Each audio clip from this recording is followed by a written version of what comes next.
Yeah, the whole world is at home right now, pretty much, apart from, you know, blessings and gratitude going out to all of the essential workers who are out there holding everything up for us. But so many people are at home. And so how we relate to our homes has become even more important, and really, it's really brought to the forefront of our attention. And for some people, you know, we're in a relatively comfortable situation and maybe very aware of the kind of blessings within this, the silver lining in the cloud. Whereas other people, I also acknowledge, are in very, very challenging situations right now. And so, you know, we can all, in our hearts, hold space for all that is happening in the world. So some challenges that can be coming up for people very generally is, of course, people may be concerned for their own health and safety and for that of their loved ones, concerned about their income, concerned about their freedom and their human rights, and to really know what the truth is of what's going on. Because we hear all different kinds of news and opinions coming from all different angles, and I think what's really one of the things I think is important at this time is to not to be divided and conquered, not to have kind of petty arguments between ourselves, but to see how we can really come together and support each other at this time. Some of the benefits are that we actually, some of us get the opportunity to slow down, to actually get off that hamster wheel of busyness and to press the pause button, to wake up and smell the roses, to have a look, to, you know, whenever we have, whenever we become more aware of our own mortality, it's an opportunity to really examine our priorities and really come into our hearts and know what really matters to us, you know, our loved ones. How many people perhaps have had a look around their house and realize, you know, we've got so much excess stuff that we don't really need, and you know, so we can come back to the bare essentials of what really is important to us. And also we get more time. So some of us have more time to spend on looking at our home, maybe cleaning, clutter clearing. Maybe some people normally have a cleaner and now you've got to do the cleaning yourself. And so it's, you know, having that relationship with cleaning the place again. Also with more time for our spiritual practices, or more time to be with your family or to be with your partner. And there can be blessings and challenges within that, I realize. So what is a home? A home for many of us is a kind of sanctuary. You know, it's the place that we want to feel safe enough that we can go to sleep. The place where we share our most intimate relationships. The place where we really want to be able to relax and enjoy our lives, and where we can be naked in all senses of the word. So we put down the masks and the roles that we have to play in our life, as in our work, or in the way we relate to others, and we can have the freedom, hopefully, to just completely be ourselves. And in this 24/7 being at home situation, this can bring up unique situations. So perhaps potentially more arguments, perhaps trying to work at home at the same time as somebody else is having schooling. So there are unique challenges that are coming up at the moment. So a little bit about myself. Yeah, my name's Sue Holmes. My company is Firehorse, and I grew up in Shropshire. So I had a very rural upbringing, very close to the land. And I became a healer in the early 90s. And then I started teaching at the end of the 90s, and in the early 2000s, I started to do loads of courses and trainings in martial arts, in Feng Shui, in space clearing, in sound healing, shamanism, all kinds of healing practices. And I realized that this is my vocation. So it's been my full-time job since 2005 when I set up my business, Firehorse. And Feng Shui is it's an endless subject, that I've been studying ever since and always will. You know, it's fascinating and it's vast, and you know, it interconnects to everything else that I do. And when it comes down to it, you know, our home has such a strong influence on our lives that, you know, I find it to be really really valuable. So there are many different systems and methods. So each different Feng Shui consultant will have some similar, some ideas that will be similar to other consultants, and some will be different depending on their training, depending on their experience, and depending on the kind of lens that they tend to look through when they examine a building. So, you know, I'm really encouraging you to, yeah, take the ones that resonate, because there's, you know, so many different ways of looking at things. I take what I would describe as a holistic approach. So it's based very much on classical Feng Shui, and then I'm bringing in space clearing and geomancy and nine-star key astrology and some healthy home aspects, such as looking at using natural products and looking at the electromagnetic fields of microwaves within building. So there are some general things to say about the subject. So I think one of the things that I think can be a kind of misleading misconception is that sometimes people will hear a little bit of information and put too much emphasis on that. So somebody might have heard a small piece of information, such as you know, they think they've got a missing corner, for example, in their relationships area. And then that can, you know, they can contact me and be very downhearted and very sad, when actually, you know, there's so many different things that we can look at within a building. And, you know, whether your partner leaves the toilet seat up and you want to put it down, or whether you've got a cactus in one room or not, you know, that they can be very small considerations compared to other aspects, which I'm going to talk about, which are going to be having much more influence. Okay, so there's a style of Feng Shui called form, and that is considered to be, my teacher taught me that it was about 80% of a consultation is about form. So all of the other kind of finer details that we can go into, either intuitively or that we've heard about in a book, or that we find with a compass and all these very complex, sophisticated methods, they only take up about 20% of importance, and 80% of the importance is about form. And sometimes you can make small changes and they can have quite a big effect. So, so even if you feel like, oh gosh, I can't do all the things I want to do, particularly on lockdown when we can't get to all the shops where you might want to buy something or do DIY and things, but there'll always be something you can do.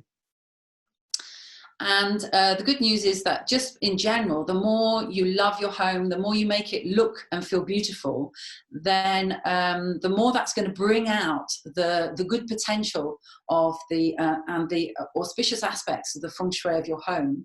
And it's going to downplay any negative potentials. So just by simply making your house look beautiful, that really goes a long way. So when we put our Feng Shui hats on, it's rather like becoming Sherlock Holmes. So we look at our house with fresh eyes and have a look. If you've ever watched any of the Sherlock Holmes programs, have a look at how you notice every little details and aspects of your house, and see how it's all interrelating. You know, our homes are very much a mirror of ourselves and a metaphor for ourselves and what's going on in our life. So if you see everything as a metaphor and as a mirror, that also means you can not only look at your home and think how you might want to adapt and change things, but it also means that you can design and create a home that reflects who you want to be and the kind of parts of your life that you want to, you know, really amplify. Okay, so I'm going to bring up some slides to show you. Starting off with, first of all, just to consider what is Feng Shui. So the Feng Shui, the words, it's often pronounced Feng Shui, and it means wind and water. So that describes the way that qi moves. So the way that the Chinese describe energy tends to be in a very poetic fashion. And what is Feng Shui? So Feng Shui is the art of influencing our homes, how to influencing the interaction and the relationships between the buildings, the environment, the people that live there, and the cosmos. And why do we do it? We do it to bring out, to create harmony between earth, heaven, and human, and so as to enhance our lives, our health, wealth, and our happiness. Sue Holmes Fire Horse. And first of all, we're going to have a look at this symbol here. So yin and yang. So Feng Shui, it comes from China originally, ancient China, though it can be adapted to anywhere in the world. And its basis is qi, and the word qi is loosely translates to mean the vital energy which is within everything. And if we're looking at how everything is in terms of relationships, everything can be described in terms of yin and yang. So everything is either more yin or more yang, and it's constantly moving and changing. So in relationships with our homes, the places that are going to be more yang are going to tend to be an office or a kitchen or a bathroom.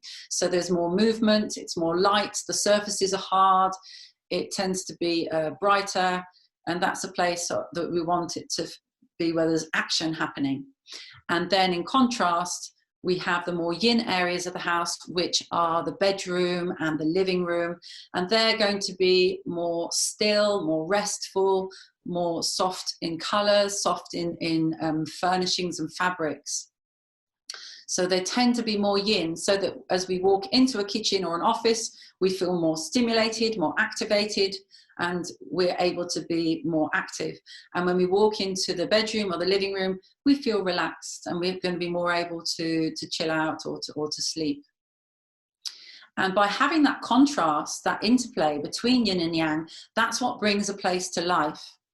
If the whole place is very stark and hard, then there's nowhere to, and moving and open, there's nowhere to relax. And if the whole place is very yin, then there's not enough activity.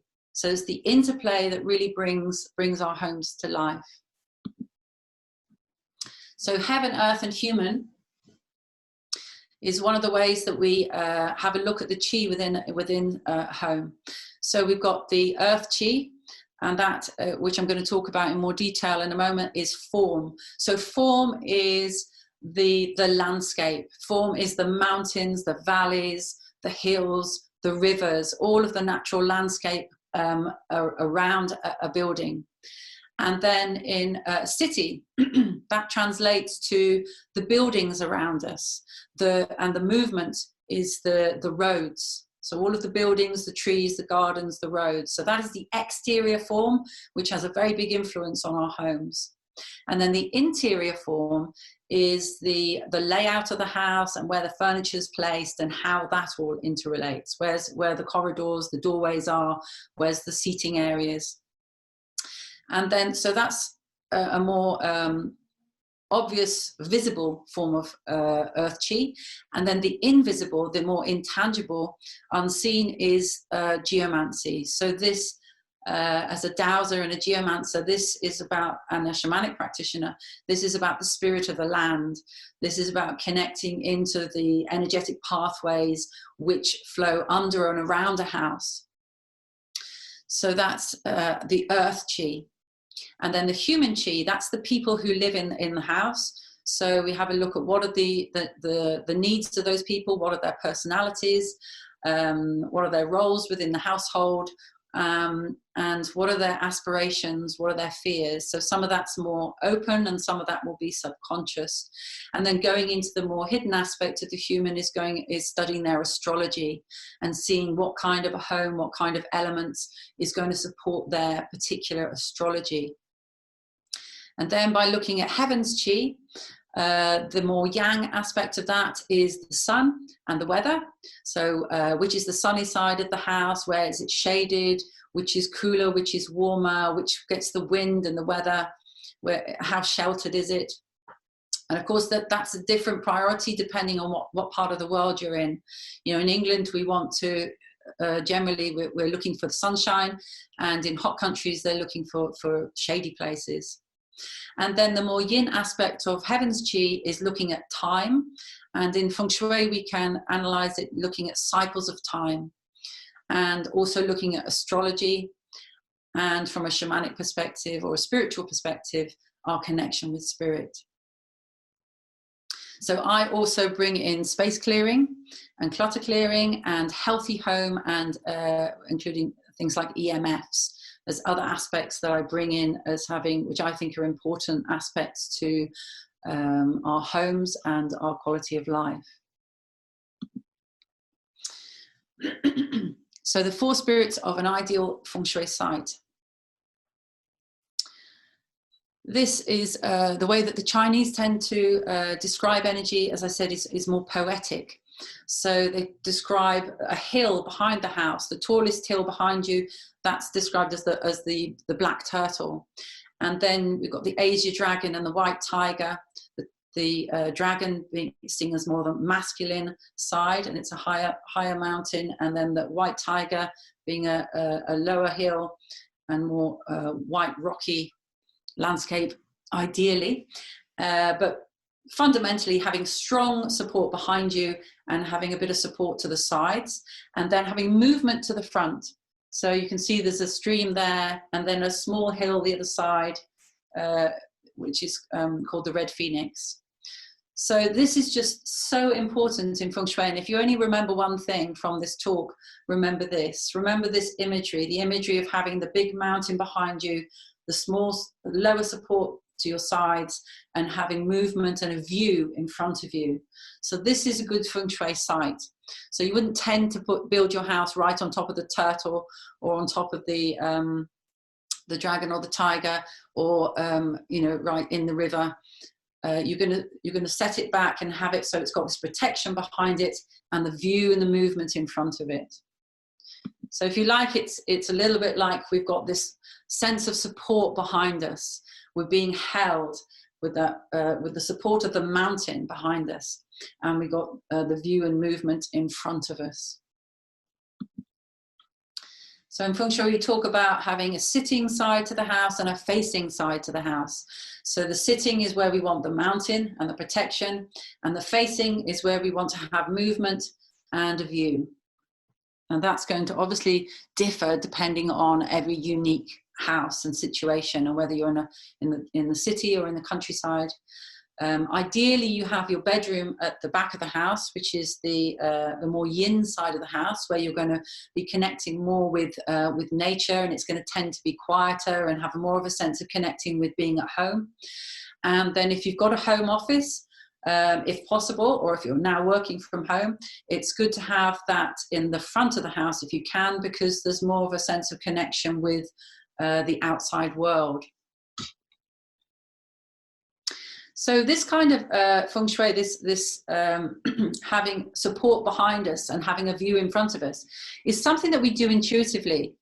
When we go into a restaurant and you look for somewhere to sit, you're going to tend to pick either somewhere where you can sit and have a look out of the window, or you're going to sit in one of those chairs at the back where you've got that nice curve, horseshoe shape of support behind you, looking out into the restaurant or the cafe. You're not going to tend to sit right by the door where there's a draft, or right by the kitchen where it's noisy, and you're not going to sit with you're not going to tend to feel so comfortable having your back to the room, because you can't see who's behind you. And that really, really taps into our basic kind of instincts of fight or flight, that we want to have support and we want to see what's going on in front of us. And this also comes into play when we're in bed. So when you're in your bed, you want to have this support behind you and the view in front of you and the small hills either side with your bedside tables. So as much as possible, you know, the feng shui of our bedrooms is very important. We spend something like almost a third of our lives there, and it's very important for our health that we really relax and we regenerate. So if at all possible, have your bed with a solid wall behind the head of the bed. And then you want to be looking out into the room so that if you're sat up in bed, you can clearly see the windows and the door, and you haven't got your head right next to the door, and you haven't got the window behind the head of the bed. And as you can see, that, you know, the colours are going to tend to be nice and relaxing colours and nice soft materials on the bed, so it feels nice and snuggly and inviting. And this is also true of a desk. It's actually very hard to find a picture of a desk online that's got good feng shui. The picture on the right, you can see, which is what people often do with the idea of saving space, is to have the desk pushed up against the wall, and then they're sitting facing the wall.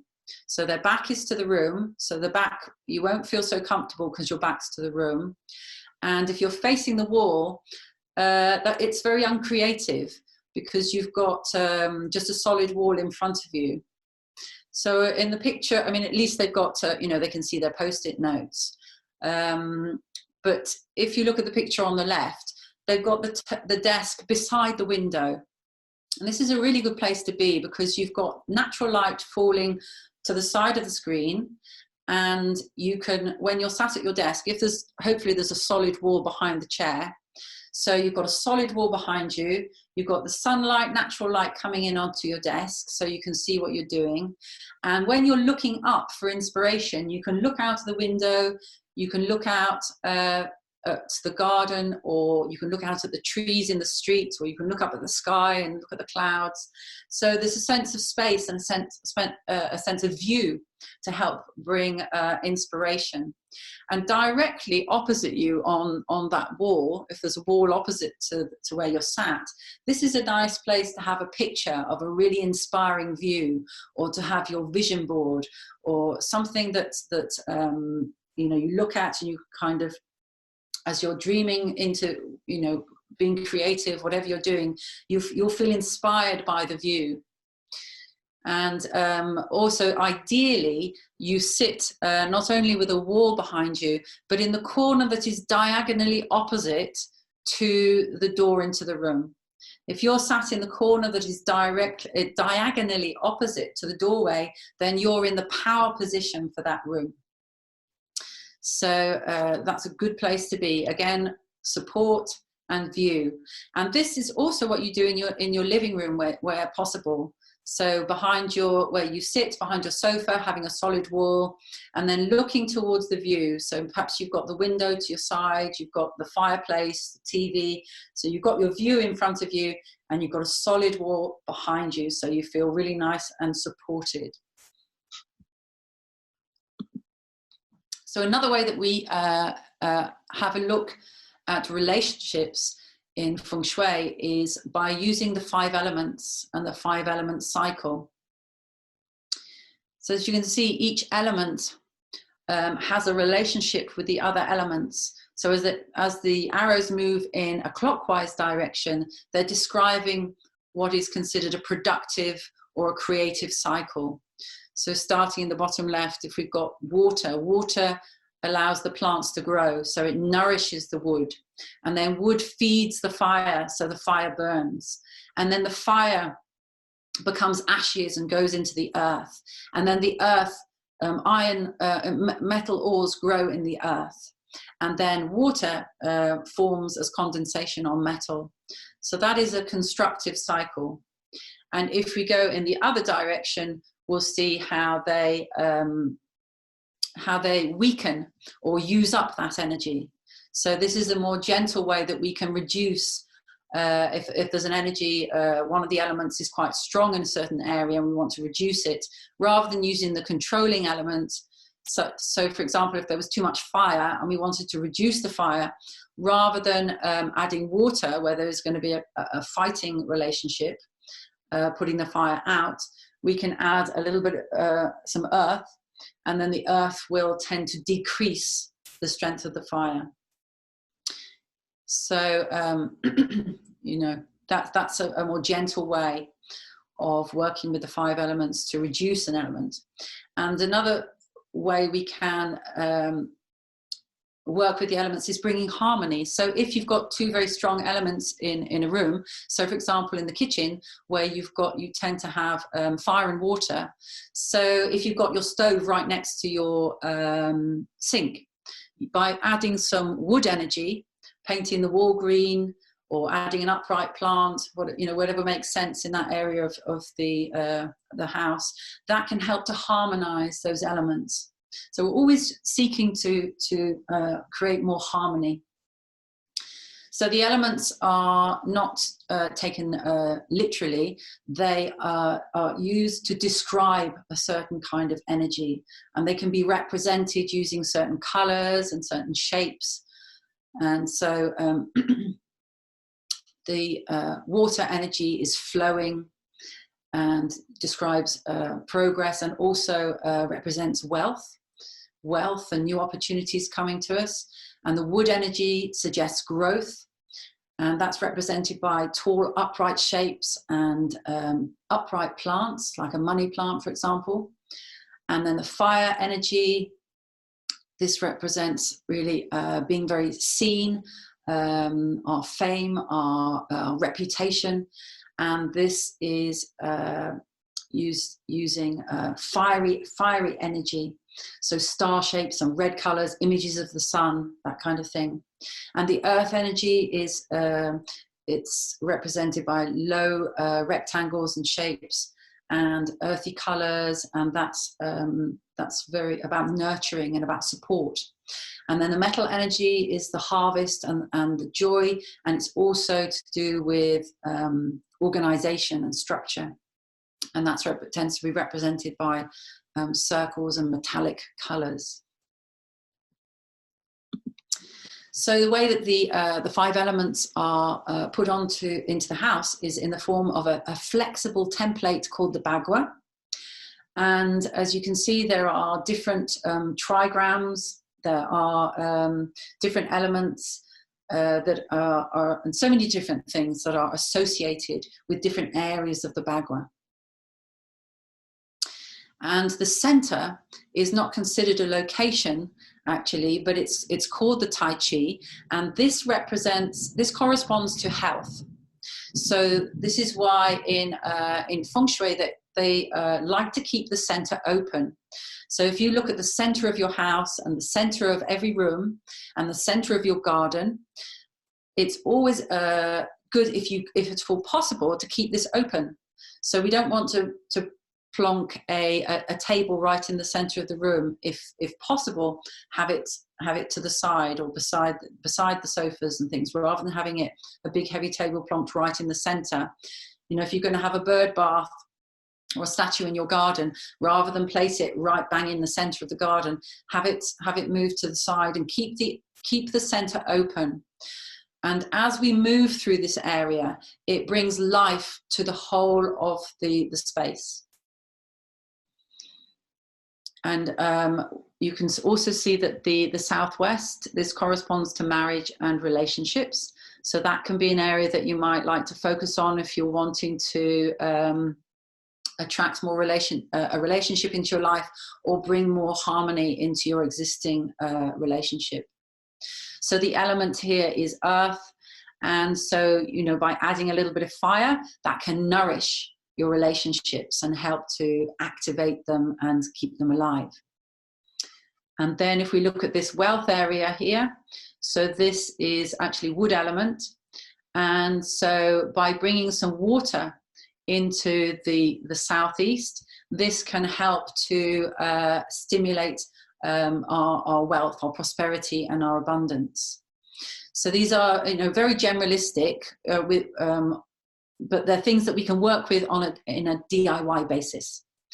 So, and I think that, you know, with a good intention and a strong intention, it can be very effective.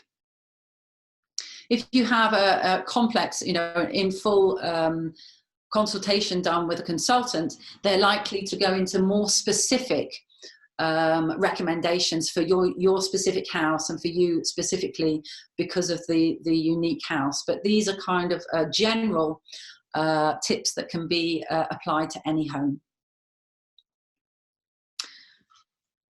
And we can make it very simple and look at it just in terms of these areas. And some people, rather than using the directions, they use a type of Feng Shui which analyzes the areas according to where the door comes in. I don't use that method myself. It's called 3-door gate. And they would always place the door on the side where it is knowledge, careers, benefactors. But, you know, if that appeals to you and that works for you, then, you know, go for it. And then here is a Feng Shui compass. That's my Feng Shui compass. So you can see that the areas can be divided into incredibly tiny sections, going into a great deal of detail as well. So I'd like to talk a little bit more in detail about specific areas in the house. So focusing in on health. Different ways that we can enhance the health of our home. So one thing that I like to do is to take off my outdoor shoes when I come in. So that is a ritual where I don't want to tread any of the dirt or the chemicals that I might have stepped on out in the streets and kind of tread that all over my house. So when I come in the house, I take off my outdoor shoes and I put on my slippers, or, you know, I'm barefoot depending on the weather. So I think that's a nice way to keep your home, have a sense of sanctity about your space, as well as keep it more physically clean. It's good to have healthy plants in your house. That brings a sense of nature into the house. And as you care for your plants, you're also, you know, you're caring for yourself, and, you know, you can have a nice relationship. You know, I live on my own. My plants are my friends. They're my housemates. And, you know, it feels very, very nice relationship that we actually have. If you don't have connection to a garden or an outdoor space, or maybe you're living in a flat many floors up, then a way that you can ground yourself is by getting a grounding sheet. So there's a company called groundology.co.uk. I'm sure there's many others. They sell these grounding mats. You can have them underneath your bed. You can have them underneath where you meditate, or where you do any of your spiritual practices for clients, healing sessions. So it's important to keep other electrical things away from them, but you plug them in and then you don't switch the plug on. So they just connect to the earth, and they, you know, people report feeling really so much more energy from them. And sleeping, you know, that they really help their sleep. So those are the kind of experiences people have reported. It's good to have images of nature if you don't actually have plants, or you find that you're not very good at keeping plants. Just by having pictures of nature in your space can be very conducive to supporting your health. And fresh air, open the windows, get some fresh air through. Have a look at your kitchen. Does it feel nice and clean, nice, like a nice place to eat? Prepare food, because your kitchen is really, in some ways, it's the heart of the home. That's where we produce our food. So it has an important impact on our lives. So in the south and in the east. So that's where we want to have something metallic. So it could be a metal ornament, something, particularly something that symbolizes to you, represents strength, support, good luck. Those are the kind of things that we want to have. Something metallic in the south and in the east. So we also want to bring out a sense of more protection in our lives. So protection, again, looking at that strength, that mountain of support behind us and to the sides. So if you don't have something like a building behind you, then you can also plant a hedge, plant some trees if that's possible. If it's not possible to add that, you could have a picture of a mountain on your wall, say behind your head, so that gives a sense of support and protection behind you.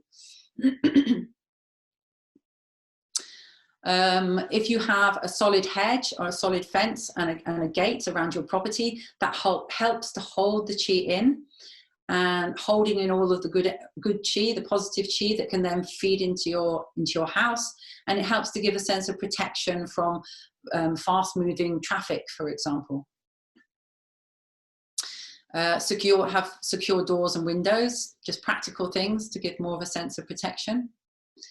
And I like to use protected plants, so evergreen plants and things like holly, nettle, mugwort. They're all plants that we can have as protectors, and rosemary, have them as protectors in the front garden or in your hanging baskets or whatever you've got space for outside your door. Bay trees are seen as being good to have just outside the very front of the door because they sweeten the chi as it enters your house. And talking a bit about relationships, so we have, if you want to bring more harmony to your relationships, we want to put things that represent a pair. So it could be a pair of swans, it could be a picture of lovers entwined, it could be a picture of you and your beloved on a great holiday you had together, or your wedding photograph. So those are things that are good to have. You might like to make an altar in your bedroom, an altar to relationships, for example. I'll talk a little bit more about altars in a moment. And some enhancements to the wealth area. So as I said, you can bring water into the southeast. If you have room for a water feature, you could have that in your southeast, as long as it's clean and it's pleasing. You enjoy the sound and the sight of it. And you can even have them in your garden as an exterior, an exterior cure, as we sometimes call them. So, and ideally having the water flowing towards your house, so that seeing that wealth flowing towards you, having clean water and the sunshine sparkling on the water. So I think we're running out of time, so I'm just going to talk about altars now. So I'm just going to come back and just show a little slide here. Oh yeah, this is just showing about the front doors and how the front doors are important, because this is how we receive chi from the outdoor world. So this really also relates to wealth, how we receive chi from the outside world, how we interact with the outside world, making it really obvious where your doorway is. So having it either having a porch over it, or having plants either side, having steps leading up to the door, making your doorway look really auspicious, making sure there's nothing that needs fixing or mending, so it looks really, really attractive and really stands out that this is the doorway and it's going to attract energy to it. So a little word about altars. I think altars are a really powerful thing to have in a house. You can see I've got mine behind me now. And you can have them in your garden, you can have them in your house. And it's just it's a focal point. You know, you can have one in the bedroom for love, you can have one in your living room for your family, particularly at the moment where some of us, you know, we don't have, we're not able to see our loved ones or our friends. So you can have an altar where you've got pictures of your family, pictures of your loved ones there, so that they're with you. And this is a really good place to light a candle, to say your prayers, to meditate, you know, whatever is meaningful to you to do in front of your altar. And basically, the more we love our home, the more it's going to love and support us. So where there's love in the home, there is joy in the heart. And that's me again. That's my website, firehorse.uk.com. So Yeah, so creating an altar, if you just find a shelf or a table and you clean it, place a cloth on it, put a candle on it, if you've got any crystals, any flowers, and it's something that you can get all the kids to join in with if they want to get creative and create an altar all together, something that represents whatever you're wanting to pray for in your life. So whether that's a family connection, whether that's prayers for the world, whether that's prayers for yourself, it's something that you can have on your altar. And yeah, it could be about abundance, about love, or about family, or about all of those things. And I see the altar as well. It's a place that's a real anchor. It's an anchor for the whole house. It's where I can sit and really connect to the earth and connect to spirit. So just if you like for a moment just to join me in a practice, just to very briefly, but a practice of alignment that brings us into synchronicity. And I think in these times, it's very important for us to have the support from our home and to be able to sit with our altar and to come into a sense of alignment. So just taking a couple of deep breaths, just to relax for a moment. And then bringing our breath to the belly. Breathing to the belly, nice natural deep breaths, feeling your belly coming out and in with each breath. Breathing to a point that's just beneath the navel and in the center of your body.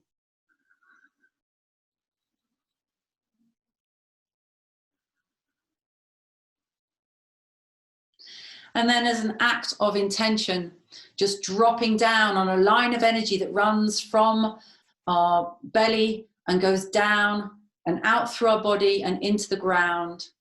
And just see it's a bit like dropping an anchor, that this line drops down and goes deep down into the ground, like a tree root, deep into the earth, through the layers of earth and rock and lava, down to the core of the earth. And then on an in-breath, drawing energy up to our belly. And then sinking down on the out-breath, down into the earth, and then drawing the energy up again on the in-breath to the belly. So calling in, if you like, the spirit of a tree or the spirit of a mountain that you have a special connection with. Could be an oak tree, could be Mount Ben Nevis, whichever mountain it is, calling in that presence to help us to feel really grounded, really rooted, really connected to the earth, strong and present. And then let this follow the line that comes from the belly, from the center of the earth through your belly, and follow it up your body and let it move up in a straight line and come to rest with one hand on your heart and one hand just above it. So on your heart and the soul seat, and just feeling as you breathe here and breathe to the center of your body. So feeling the light and the love of your heart and soul beaming out in all directions like a shining star. The truth of your heart and your soul.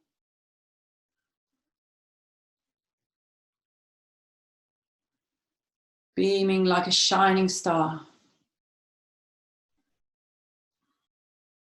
And then the line that comes from the center of the earth through your belly and through your heart and soul continues up and out through your crown, through the top of your head, to the edge of your aura, about 1 meter or 3 foot above your head. And then out through your aura and all the way up through the roof and through the sky, traveling upwards, following it just with a line of intention as it travels up through the sky, all the way out to the sun, and if you like, all the way out to the galactic center, all the way out to source. Making that connection, then traveling back down with the light of consciousness, with the light of the sun, traveling back down that line through space, through the sky, coming in through the roof and back down into your body. So feeling ourselves suspended on this line that flows from the center of the earth all the way out to the center of the galaxy and the sun, moving through our heart and soul, holding us, earth, human and heaven in synchronistic alignment.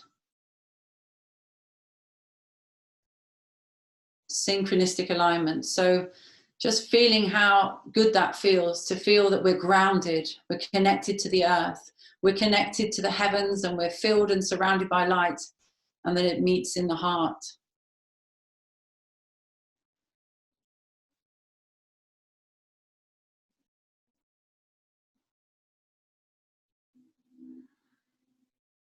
And so if we open our eyes now, just feeling that sense of connectivity, that sense of connection between the earth, between the heavens, meeting in the heart, and really, encouraging everybody to really be in their hearts, come back to their hearts, their own truth, whatever that is, to be in our own individuality, our own uniqueness, as well as connecting with others in the community.